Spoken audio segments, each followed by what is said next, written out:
ভালোবাসা সাধারণত সবাই বলে ভালোবাসা একটি জটিল অনুভূতি, কিন্তু আসল কথা হলো ভালোবাসাকে আমরাই জটিল করে তুলি। অন্যকে ভালোবাসার প্রথম শর্ত হলো প্রথমে নিজেকে ভালোবাসা। আপনি যদি নিজেকে ভালো না বাসেন এবং নিজের যত্ন না নেন, তাহলে আপনি কখনোই অন্যকে ভালোবাসতে পারবেন না। এর মানে শুধুমাত্র নিজেকে গ্রহণ করাই নয়, বরং আপনি যেরকম সেরকম ভাবেই নিজেকে গ্রহণ করা ও ভালোবাসা। 5টি স্টেপের মাধ্যমে নিজেকে ভালোবাসার উপায় তুলে ধরছি। স্টেপ 1, নিজের সম্পর্কে পজিটিভ ধারণা। আমরা তখনই অন্যকে ভালোবাসতে পারবো যখন নিজেকে ভালোবাসতে পারবো। ভালোবাসার নাম করে অনেকেই অনেক ছোট বড় অপরাধ করে ফেলে। বেশিরভাগ ক্ষেত্রে এগুলো আসলে ভালোবাসা নয়। যে আপনাকে সত্যি ভালোবাসে সে কখনোই আপনাকে এমন কোনো পরিস্থিতিতে ফেলবে না যা আপনার জন্য ক্ষতিকর। পাশাপাশি আপনি যদি নিজেকে ভালোবাসেন, তবে আপনি কখনোই নিজেকে কোনো ভয়ঙ্কর পরিস্থিতির মধ্যে ফেলবেন না। সবসময় বিশ্বাস করবেন আপনি অন্যের ভালোবাসা, শ্রদ্ধা ও আন্তরিকতা পাওয়ার যোগ্য। যদি আপনার নিজের সম্পর্কে আপনার ভালো ধারণা থাকে, তবে আপনি নিজেও ভালো ও আনন্দিত অনুভব করতে পারবেন।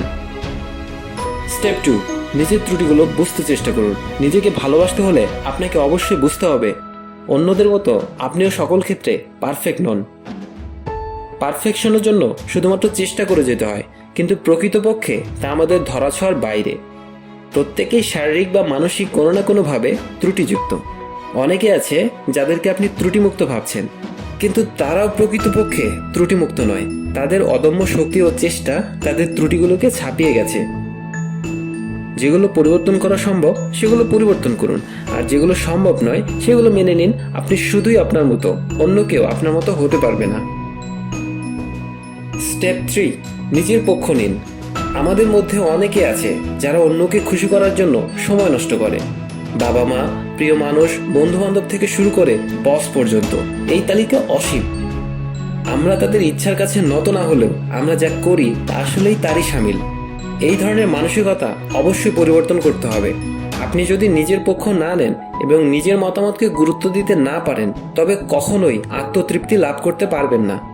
অনেক কিছুই হয়তো আপনার কাছে বিরক্তিকর লাগতে পারে, আবার আপনার নিজের প্রতি ঘৃণাও তৈরি করতে পারে। তাই আপনার যা ঠিক মনে হয় তাই করুন। স্টেপ 4, নিজের উন্নতির জন্য কাজ করুন। উত্তরোত্তর উন্নতি করার ইচ্ছা মনে পোষণ করুন। নতুন নতুন জিনিস শিখুন। নিজের বেস্ট ভার্সন হওয়ার চেষ্টা করুন।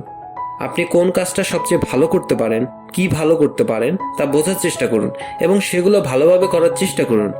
আপনার প্রতিভাকে জানুন এবং সেগুলোর প্রশংসা করুন। নিজের মধ্যে লালন পালন করে সামনের দিকে এগিয়ে যান। স্টেপ 5, নিজেকে ক্ষমা করুন। ক্ষমা করা মহৎ গুণ। ঠিক তেমনি অন্যকে ক্ষমা করতে পারা শেখার আগে নিজেকে ক্ষমা করতে শিখুন। অতীতের কোনো কাজের জন্য হয়তো আপনি অনুশোচনা করছেন, কিন্তু সেটা ঠিক করা সম্ভব নয়। আর এই অনুভূতি আপনাকে আনন্দিত হতে এবং নিজেকে ভালোবাসতে বাধা দেয়। নিজের ভুলকে স্বীকার করুন এবং একই কাজ পুনরায় না করার সংকল্প করুন। অতীতকে অতীত হয়ে থাকতে দিন। আপনি আপনার সবচেয়ে বড় বন্ধু। তো এই সিম্পল 5টা পয়েন্ট মনে রাখুন, নিজেকে ভালোবাসতে শিখুন।